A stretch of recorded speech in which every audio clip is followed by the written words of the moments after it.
The Clemson secondary is primary. And that is one of the cheesiest things I've said in quite a while. But hey, it's true. Clemson secondary is incredible. And it's one of the reasons that I believe in our defense, even though we're losing Nate Wiggins, even though we lost Andrew Makuba to Texas, we have a secondary that we can trust in. And I'm going to dive into that in just a second. Thanks for joining me today. I'm Brian. I hope you'll subscribe. You'll pass along this video to all your Clemson friends, even the ones who absolutely hates my guts. I love you too, and I do appreciate it. Also, I'm part of the College Huddle. And you're like, what is the College Huddle? It's just a group of podcasters and YouTubers like myself who represents their school. They're just independents who talks about the school. And I had Eric Boggs from the OHIO podcast. I've been calling it the Ohio podcast. Silly me. But I had him on here the other day, and he's the one who invited me to it. And I appreciate the invitation, and I enjoy doing what I do. And we talked afterwards. It's something I wish we would have recorded.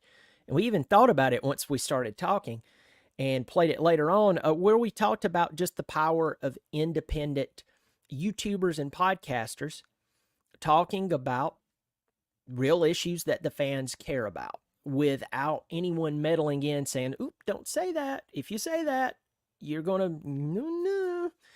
So I appreciate them including me on that. So let's talk about this. I reference what is wrong in Clemson football a lot more than I talk about the things that are right. And a lot of you call me out for that. Some of you appreciate it about me, and some of you downright hate it. You're like, who do you think you are? You know, why are you so pessimistic? Well, to me, I look at a football team kind of like a car. You have four wheels. If you have one wheel that goes flat or even just slack, it's near flat, but it's slack, your car will not perform at its optimal level. And then you can end up damaging the car, thinking that you're oh, we're good. I don't hear a sound. And all of a sudden, you're one of those idiots on Instagram. Someone's filmed you, and now you're riding around on a rim, and you're like, hey, what's that noise, and where's all the fire coming from? That's what happens, and that's why I talk about the problems. But this week, I talked about our scary front, nasty front seven. And that video was done very well. People liked it. They've enjoyed watching it. But I want to talk about the secondary. Because if there is anything that's going to keep us in games that maybe our offense is still trying to figure out its identity, past Phil Maffa and maybe a couple of players here or there, it is our defense. So I focused on the front seven the other day, and today I'm primarily talking about the secondary. So we know who we lost, Nate Wiggins. Nate Wiggins really represented Clemson well in the draft. The guy had a great story in the sense of a couple of years ago, he got torched by Wake Forest. Wake Forest had a field day with that kid. And instead of tucking his tail and blaming his coaches, blaming Mike Reed, blaming something that happened to him when he was in the 5th grade on the toilet, something weird like that, he manned up, he came out, and he played his brains out for, the rest of his career. Makuba, he went back to that Austin area. He's from there. I heard he has a child there. He's playing for the Longhorns, and we wish him the very best. But who does that leave for Clemson? Now, this year, R.J. Mickens, he said, look, I'm going to come back. I'm coming back. And I want to say he's a redshirt senior. Please correct me if I'm wrong. We got him at safety. We have Avion Terrell. Yes, A.J. Terrell's brother. This guy, he's coming out of that, I want to say, Atlanta area. And last year, he filled in here and there. Now, folks, when you are a family member of someone who's played at a school, and that person set the bar really, really high, a lot of people won't go to the same school that your sibling went to and did so well. Now, I'm not going to speak out of place here about Travis Etienne versus Trevor Etienne, but notice Trevor went to Florida and then he went to Georgia. He didn't come to Clemson. So there could be a lot of different reasons for that, NIL and all of that. But I'm just saying a lot of people, they really don't want to live in the shadow of Big Brother, right? Or maybe their father was a great athlete, played at the school, and they're like, nope, not doing that. Not going down this road. Don't want to have to continuously be compared to that person. Well, Avion Terrell came to Clemson, and I'm telling you, a guy who just kind of stepped in at times because of either injury or just being rotated in, he really showed out. And I was concerned about that he was at Clemson just based off of the friends and family package that Clemson is known to hand out. And he delivered.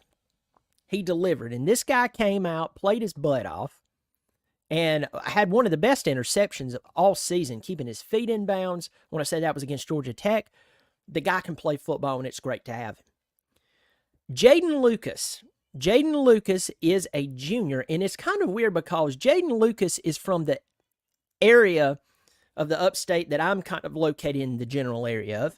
I'm in the Greenville, South Carolina area. Well, he played for Malden High School, which is in the Greenville, South Carolina area.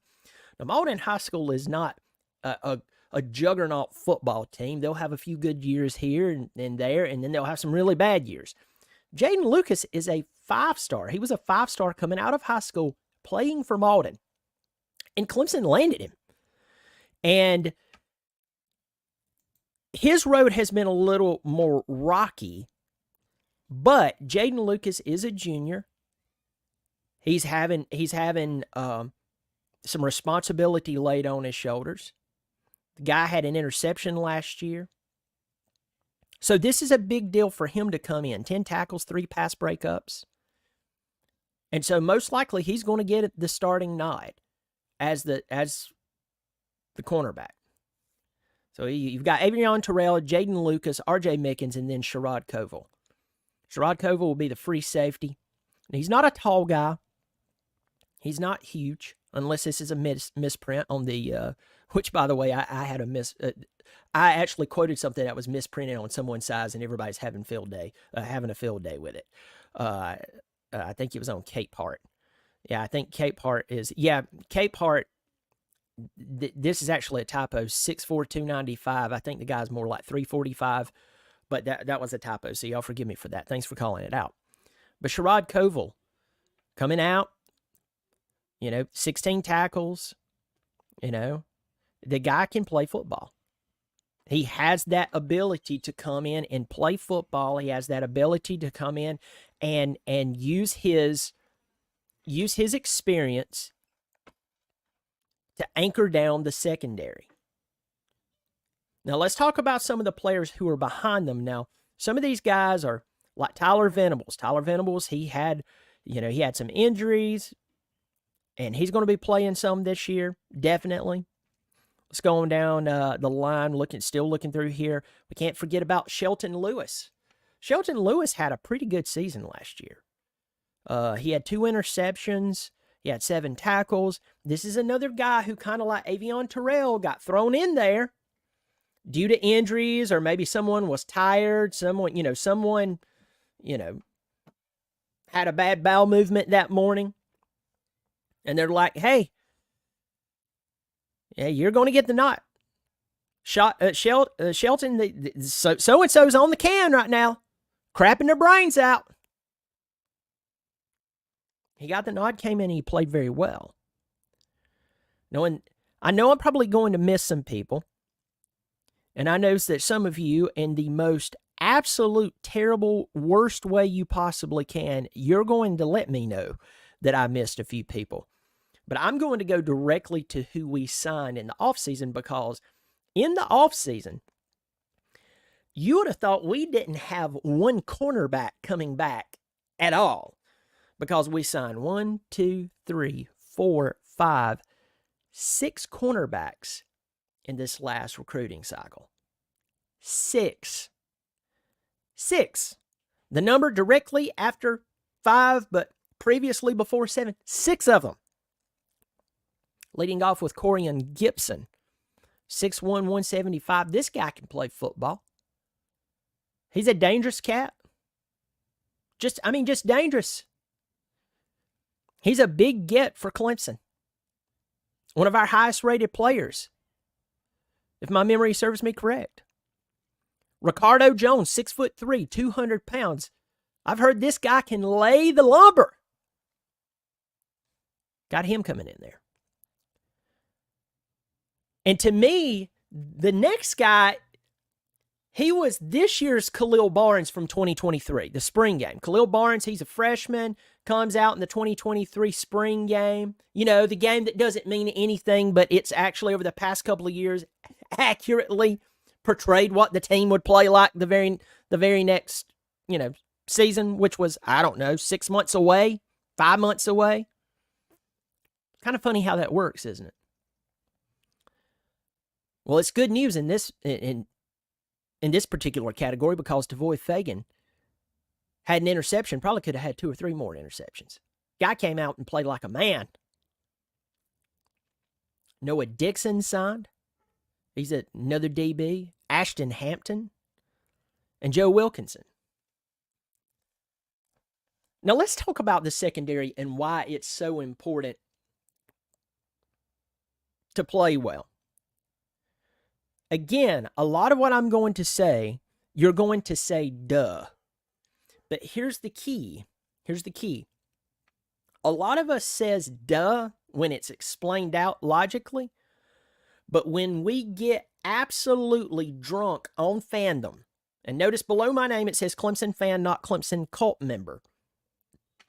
All of a sudden, anything that waltzes out on a football field that has a Clemson jersey on and a Clemson helmet on, white Paul slapped on the side of it, all of a sudden, we get, just like a person who gets hammered, they get, 10 feet tall and bulletproof, and they get stupid. And they start believing stuff that's not real.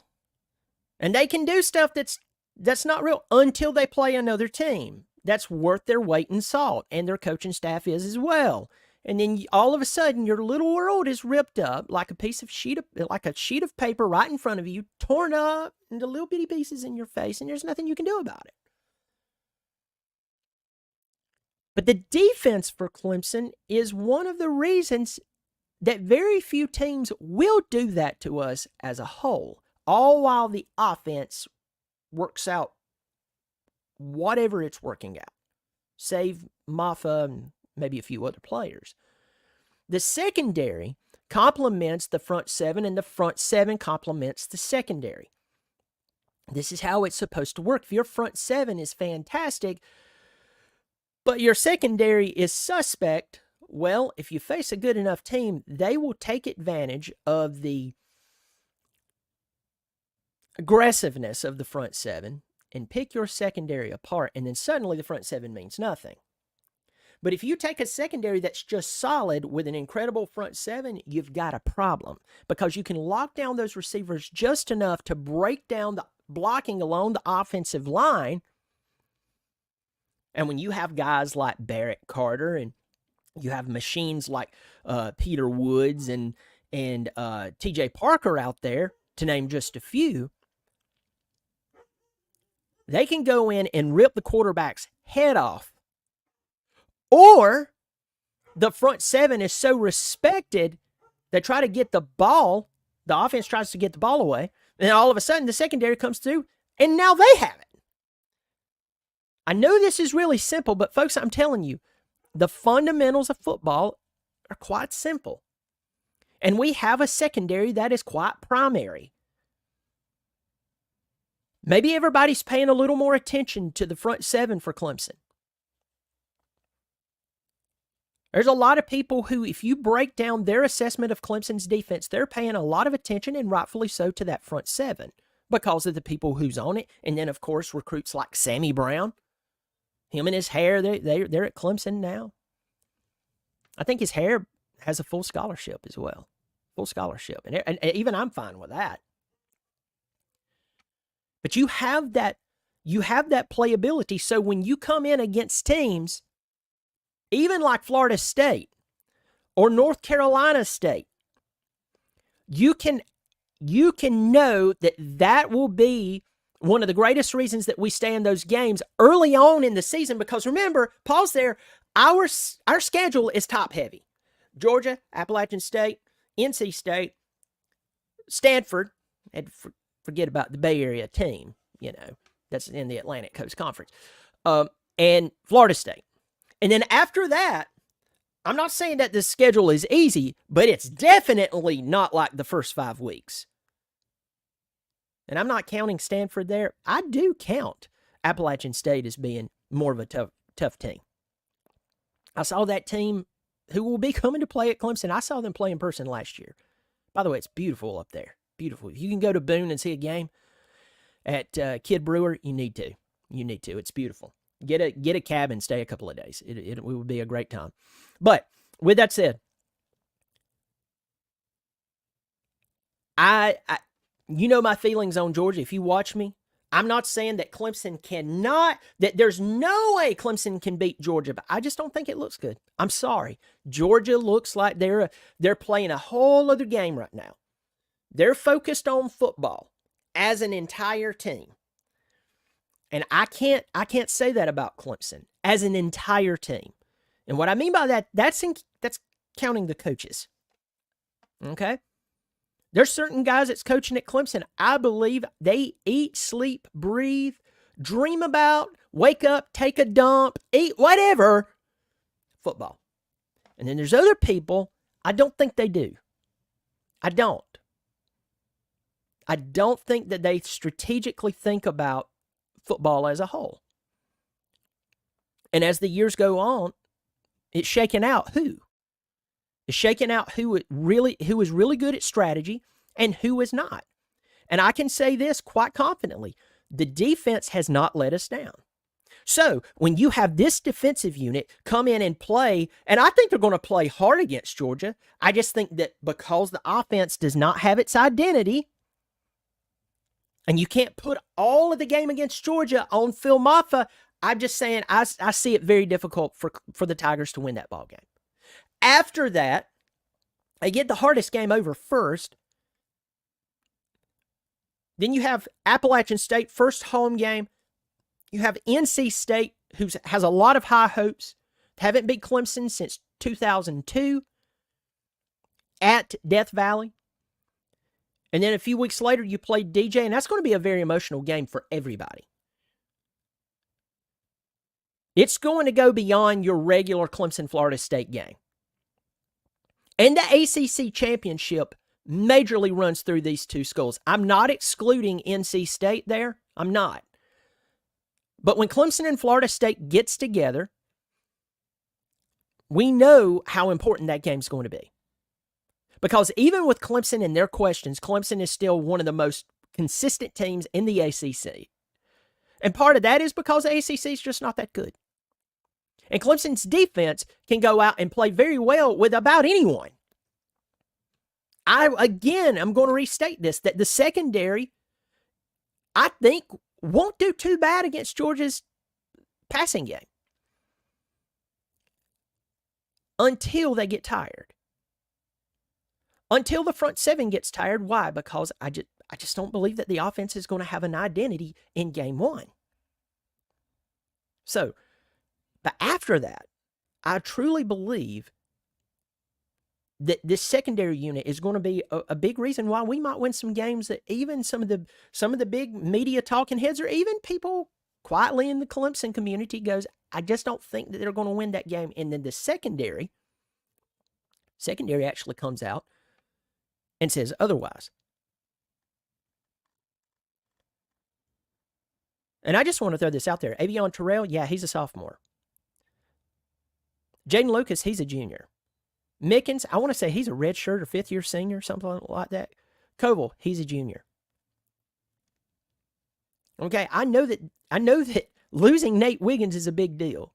Losing Andrew Makuba is a big deal. But remember, Makuba had injuries.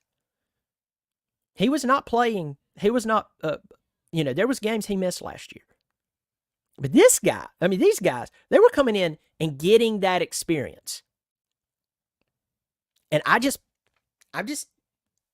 dumb enough to believe that the good coaching staff that is on the defensive side of the football at Clemson that has not failed us. Yeah, they might have something that you're like, man, I wish they do something you're like, man, I wish they had done that. But overall, has the defensive unit for Clemson failed us? The correct answer is no. And these guys, they're well coached, especially in the secondary. I want you to think about this. Mike Reed has been at Clemson for flippin' ever. He's been at Clemson forever. And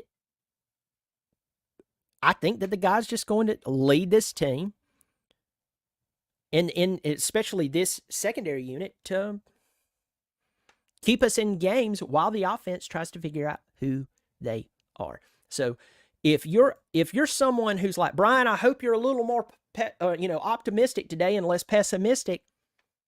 My last video about the nasty front seven and today's video, notice this. Unless it's Phil Maffa or maybe one or two other players on the offense, notice I'm always praising the defense. Notice I'm always, for the most part, praising the defensive coaching staff. Notice that. Why? They're not the ones who's been costing us games. They're not. They're not. As a whole, I'm talking about as a whole. I'm not saying that the defense doesn't have their moments. We saw missed tackles in that Duke game last year.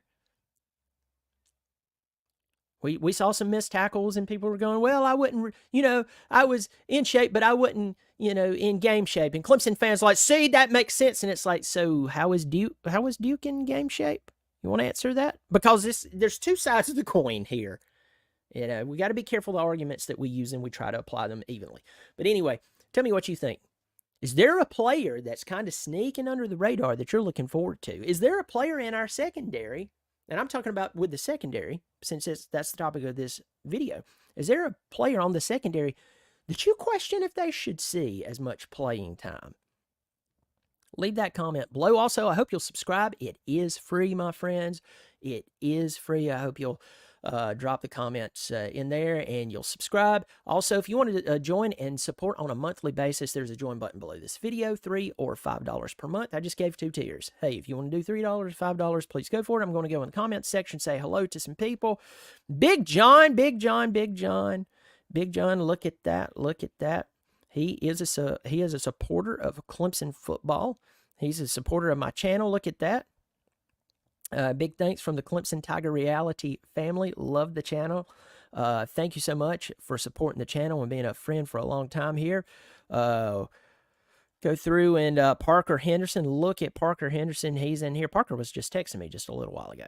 Parker, thanks for supporting the channel. You see that symbol beside his name? He's supporting the channel. He and Big John has said, hey, we don't even notice it coming out of our bank account. That's how small it is. But thank you so much.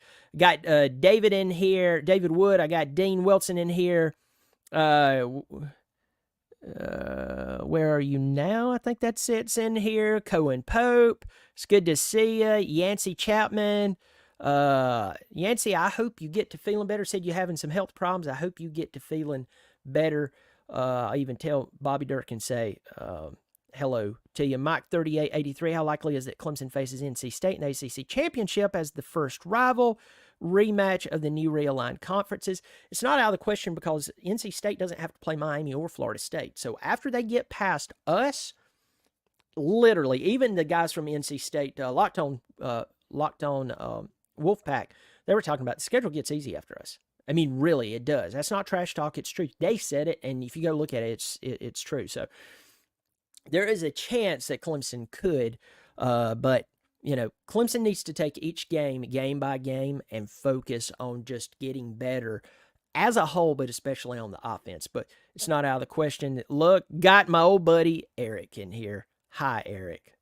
Hi. Good to see you. Folks, you take care of yourself, and as always, go Tigers.